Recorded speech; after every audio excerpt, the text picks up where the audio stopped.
Si je devais donner un titre à ce chapitre, je l'appellerais Discours choc au temple. C'est un des chapitres les plus puissants et les plus dramatiques du livre. C'est un sermon enflammé prononcé directement aux portes du temple de Jérusalem. Il faut imaginer la scène, hein. Jérémie debout devant la porte du temple, en train d'haranguer la foule stupéfaite pour dénoncer son hypocrisie religieuse. Si jamais vous deviez choisir un lieu pour que ça se passe mal, ce serait celui-là. Sauf que ce qui va sauver Jérémie, c'est que pour l'instant, il n'est pas encore trop connu. Donc en fait, la foule, elle s'en fiche un peu. Ça ne change rien. Il faut imaginer Jérémie qui continue et qui, à force de continuer, finit par amasser du monde autour de lui pour dénoncer la foi hypocrite du peuple et annoncer une catastrophe, une invasion étrangère à laquelle personne ne veut croire. Vous imaginez, scène de film, un homme seul, un prophète en colère, au milieu d'une ville corrompue qui annonce sa ruine alors que tout le monde se moque de lui ou bien l'ignore. Ça commence très fort avec des paroles qui sont restées célèbres. « Le temple ne vous sauvera pas !» Ne mettez pas votre confiance dans ces paroles trompeuses. C'est ici le temple du Seigneur, le temple du Seigneur, le temple du Seigneur. Bon, ça, Jérémie vous dit que c'est une illusion. Dieu ne protège pas des briques, il protège des cœurs sincères. Les bâtiments, ça ne sert pas à cacher des péchés. Et ensuite, vous verrez, ça ira crescendo. Régalez-vous.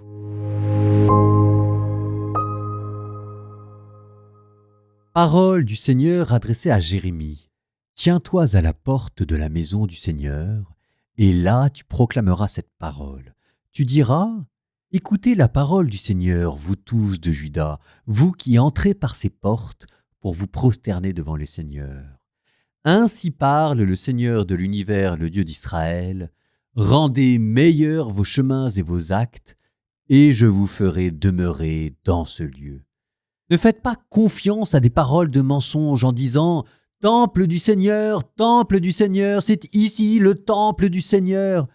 Si vraiment vous rendez meilleurs vos chemins et vos actes, si vraiment vous maintenez le droit entre un homme et son prochain, si vous n'opprimez pas l'immigré, l'orphelin ou la veuve, si vous ne versez pas dans ce lieu le sang de l'innocent, si vous ne suivez pas pour votre malheur d'autres dieux, alors je vous ferai demeurer dans ce lieu, dans le pays que j'ai donné à vos pères, depuis toujours et pour toujours.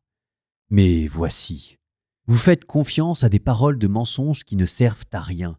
Quoi ? Vous pouvez voler, tuer, commettre l'adultère, faire des faux serments, brûler de l'encens pour le dieu Baal, suivre d'autres dieux que vous ne connaissez pas, et ensuite, dans cette maison sur laquelle mon nom est invoqué, vous pouvez vous présenter devant moi en disant « Nous sommes sauvés » et vous faites toutes ces abominations ?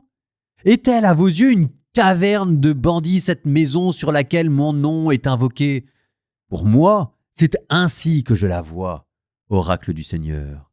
Allez donc à Silo, ce lieu qui était le mien, où j'avais fait autrefois demeurer mon nom, et voyez ce que j'en ai fait à cause de la méchanceté de mon peuple Israël. Or maintenant, oracle du Seigneur, puisque vous avez commis tous ces actes, inlassablement je vous ai parlé sans que vous n'écoutiez, et je vous ai appelé sans que vous ne répondiez. Ce que j'ai fait de Silo, je le ferai de cette maison sur laquelle mon nom est invoqué et dans laquelle vous mettez votre confiance, ce lieu que je vous ai donné, à vous et à vos pères. Et je vous rejetterai loin de ma face, comme j'ai rejeté tous vos frères, toute la race d'Éphraïm. Toi, n'intercède pas en faveur de ce peuple, n'élève pas pour eux ni supplication, ni prière, n'insiste pas auprès de moi, je n'écouterai pas. Ne vois-tu pas ce qu'ils font dans les villes de Juda et dans les rues de Jérusalem ? Les fils ramassent le bois, les pères allument le feu, et les femmes pétrissent la pâte, ils se font des gâteaux pour la reine du ciel, ils versent des libations à d'autres dieux, c'est ainsi qu'ils m'offensent. Mais est-ce bien moi qu'ils offensent, oracle du Seigneur ? N'est-ce pas plutôt eux-mêmes, pour leur propre honte ? C'est pourquoi ainsi parle le Seigneur, mon Dieu. Voici que mon ardente colère se déverse sur ce lieu, sur l'homme et le bétail, sur l'arbre des champs et le fruit du sol. Elle brûle et ne s'éteindra pas. Ainsi parle le Seigneur de l'univers, le Dieu d'Israël. Ajoutez vos holocaustes à vos sacrifices et mangez-en de la viande, car je n'ai rien dit à vos pères, ni rien ordonné à propos des holocaustes et des sacrifices, le jour où je les fis sortir du pays d'Égypte. Mais voici l'ordre que je leur ai donné. Écoutez ma voix, et je serai votre Dieu, et vous, vous serez mon peuple.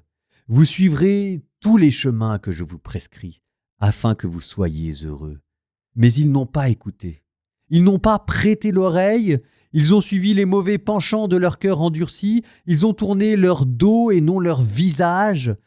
Depuis le jour où vos pères sont sortis du pays d'Égypte jusqu'à ce jour, j'ai envoyé vers vous inlassablement tous mes serviteurs, les prophètes. Mais ils n'ont pas écouté. Ils n'ont pas prêté l'oreille. Ils ont raidi leur nuque. Ils ont été pires que leurs pères. Tu leur diras toutes ces paroles, et ils ne t'écouteront pas. Tu les appelleras, et ils ne te répondront pas. Alors tu leur diras, voilà bien la nation qui n'a pas écouté la voix du Seigneur son Dieu, et n'a pas accepté sa leçon. La vérité s'est perdue, elle a disparu de leur bouche. Rase ta chevelure de consacré Jérusalem, et jette-la.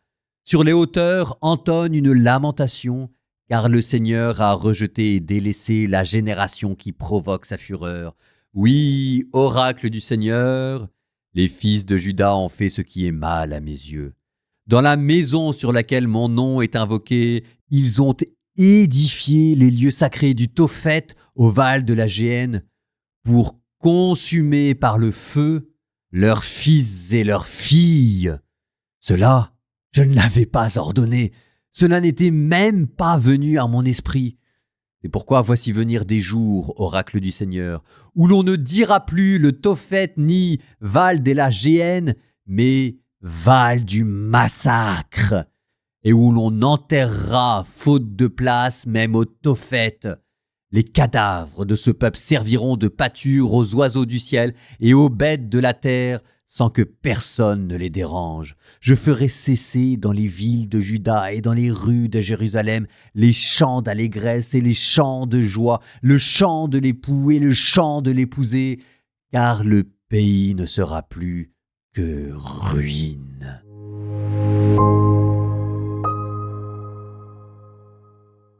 Ah, la diatribe de Jérémie qui a culminé dans ce verset, hein. Vous l'avez tous entendu. Ma maison sera appelée une maison de prière, mais vous, vous en avez fait un repère de brigands. C'est exactement cette phrase que vous retrouverez dans la bouche de Jésus quand il voudra purifier le temple de Jérusalem et qu'il fera un fouet avec des cordes pour jeter tous les marchands hors du temple.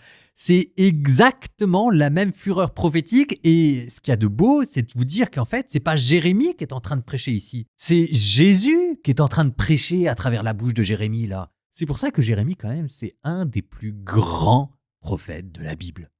Alors, évidemment, personne ne va croire Jérémie, parce que Dieu puisse à ce point-là mépriser son temple, c'est inconcevable.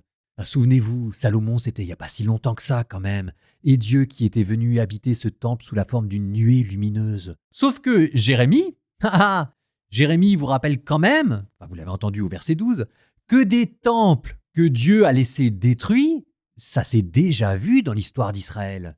Le temple de Silo, il a été détruit. Silo, c'est ce temple au temps du grand prêtre Élie où était entreposée l'arche de l'Alliance, et comme le grand prêtre avait fait n'importe quoi, Dieu l'avait laissé sans protection. Les Philistins avaient emporté l'arche de l'Alliance et ensuite avaient détruit le temple de Silo.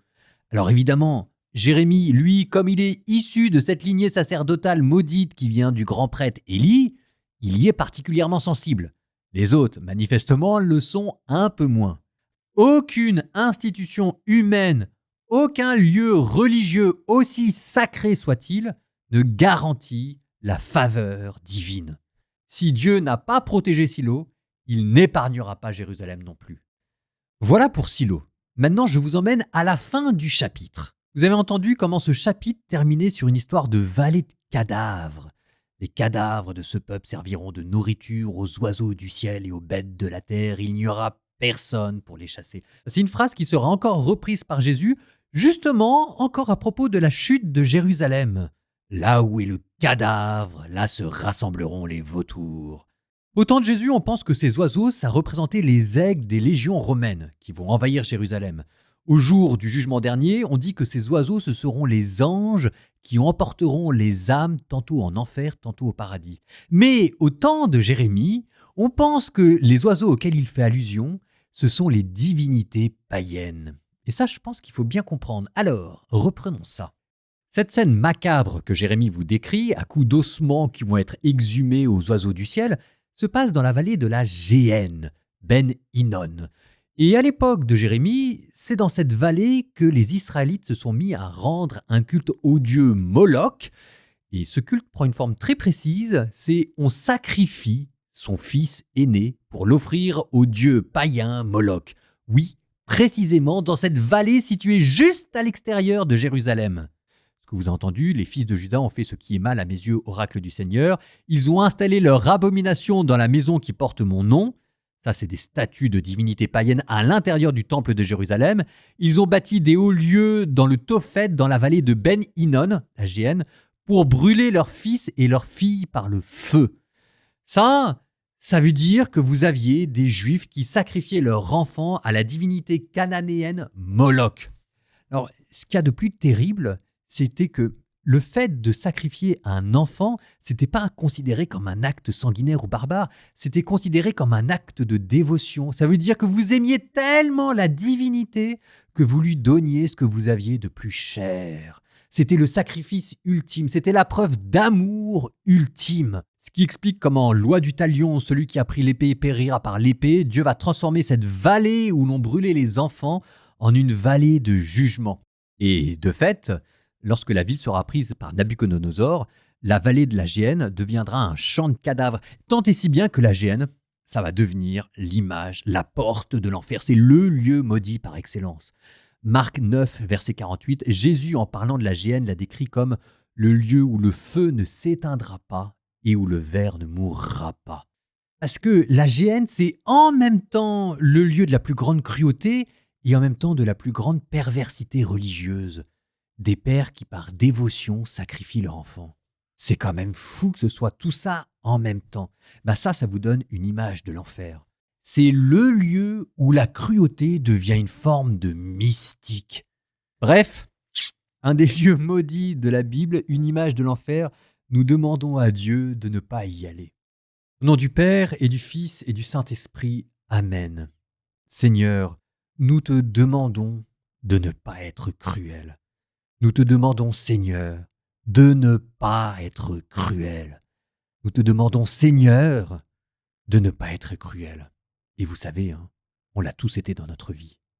Seigneur, donne-nous de pouvoir quitter cette terre en ayant réparé notre cruauté.